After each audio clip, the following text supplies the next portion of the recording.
Naam. Kutoka Trans Nzoia turejee hapa Nairobi.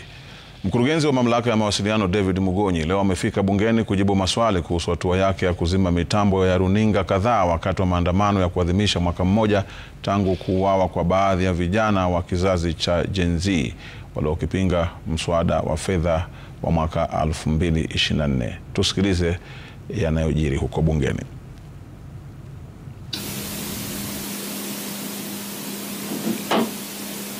Until the case of course is determined. Honorable Chair and members, I think we have already abided by the court ruling, and the media is here, and they are doing their live broadcast. Thank you very much. You are law-abiding Kenyan. I want to make this comment. Yesterday, I listened to your CS address the issues regarding how what you did on that day. What is not allowed is to look at the substance of the issue, the case. We cannot address the substance of the case. If there is any general comment you would want to make, which does not touch on the substance of the case, you are allowed. Since you are a sister of the matter and you are well guided by your legal counsel, if you go into the substance, she'll tell you no. The way you've said you abided by the ruling is a general statement. So you cannot remain cucked that you cannot comment about the case. You can still comment and tell us whether you lock us again out next year or not, if we misbehave, or if we behave otherwise. That is not part of the case. But you are still the CA, the DG. So what matters is don't touch on the matter before the court. But regulating media, you are still the regulator of the media space. So you can make a general comment, wind up and leave.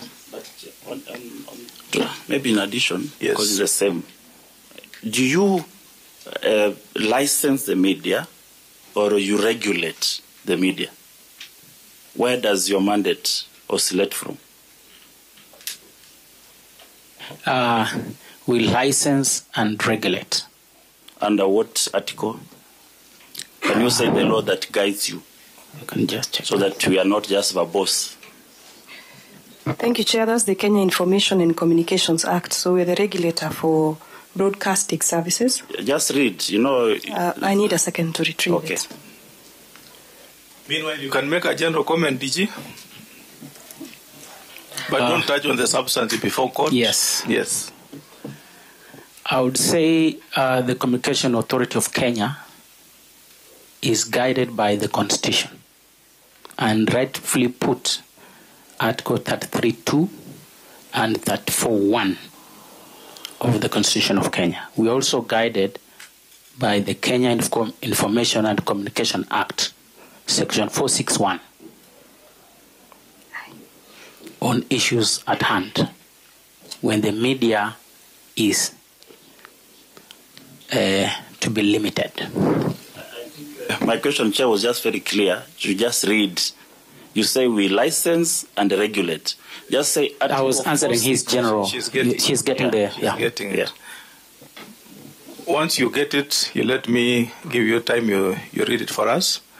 But my take to you, DG, is this: that for the many years I've known you, that has been your space. You are a seasoned journalist.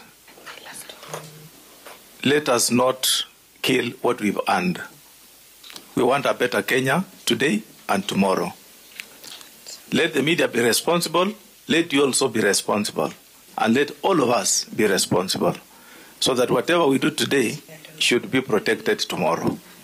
Otherwise, this country is for all of us. My ability to speak to you today is because we are free. There is peace. And the moment there is no peace, and all of us can recall what happened on 25th of June last year, none was left to walk free. We all had to look for our ability to run. And Bishop always tells me what he went through on that day. He's here with us. So let us not joke with the peace we enjoy today. Peace is paramount. You would rather be broke, have no money, but have peace. Sleep under a tree, but peacefully. Enjoy your money peacefully. But if we mess up with the peace of this country, nobody will be spared. We will all be in tatters. You have it? Yes, Chair. Thank you. Proceed. Section 46A describes the functions of the Commission, and I shall read. Functions of the Commission in relation to broadcasting services. The functions of the Commission in relation to broadcasting services shall be to, allow me to skip others and just focus on the answer at J, regulating and monitoring compliance with those standards. And then on the issue of licensing, Section 46B prescribes the classification of broadcasting services, as well as subsection 2 then says, subject to the provisions of this Act, broadcasting service licenses shall be categorized into the following. So there is a free-to-air, subscription radio, and so on and so forth. Section 46C, requirement of a broadcasting license, the Act prescribes, and it goes on and on. I may not want to get into the specific details, Chair. 46D talks about eligibility for licensing and consideration for grant of a license. So to answer the member's question, yes, we do regulate and we also license. Yeah, if you notice, Chair, just for your indulgence, sometimes the law, people misinterpret and misuse law because of loopholes and lacunas that exist. And if you listen carefully, what that law says, regulating and monitoring of the above, what you've skipped, there is a circumstantial procedure to this. There is what we call the Media Council of Kenya, I don't know, something like that. So that if this media goes against their code of conduct, there is a body that is now supposed, because for you to be accused of somebody, there is also a right of reply. So for you to be told now you are inciting, you have to come out and say, is this an incitement as per the law or it is not? Otherwise, I can just point at you and say you are a thief and I frog-march you to the police station. That's why there is a right of reply. And you are subject to justice.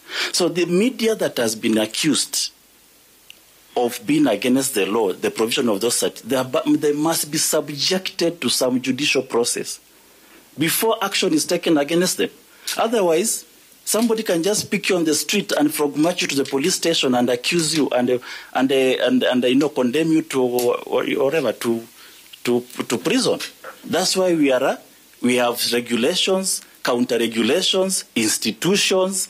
These institutions are now giving you a right, and out of these institutions, they say this media houses has gone against the regulations. Now, can you CAK act? And then you act. Otherwise, the Constitution was to prevent from rogue leaders. Countries have gone down because of rogue leaders. That's why we put ourselves into a law. If there was no law, this country would be ungovernable. And if we are going to look for a loophole to move out of that law, we are still going back to anarchy. And my friend, you may be sitting comfortably today in the government. The next day you are not in the government, but Kenya must remain. The people of Kenya must remain. Do not become an agent of anarchy. It will be bad for this country. It will be comfortable for you for now. But the results, the repercussion, the ramification for this country is for years to come. It has happened. Rwanda has gone down by just a click of a rogue person at the media. Countries have gone down by just one person following a law and following orders from another rogue leader. And that's how you mess up a whole nation. It is your incumbent upon every person, individually and by institution, to protect the nation called Kenya. Thank you, Mheshimiwa. Let's not open another examinations and cross-examinations. Let's end there. It's a moment for all of us. I know Bishop wanted to speak. Instead of speaking, he'll say for us the grace as we wind up. We invite you to bless the sitting. Yes, so that we finish the sitting. DG, any closing remarks? Closing remark in half a minute. Thank you very much, and honorable members. As the Communication Authority of Kenya, we promise to adhere to the requirements put forward by this committee. And as we've said before, we intend to work in harmony with the Office of the Auditor General so that we protect public funds.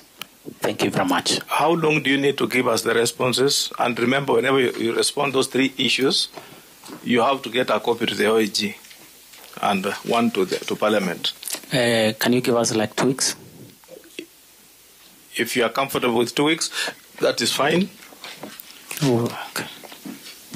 You will submit, not to come. You will submit. That is, yeah. Yes, by 31st of this month, so that we look at it, and then from there we'll be able to invite you. And if it will call us to invite some witnesses beyond yourself, after those witnesses, we'll again call you, because I'm seeing us inviting National Treasury, there's National Land Commission, there are other agencies whom we have to contact so that we are able to finalize your accounts.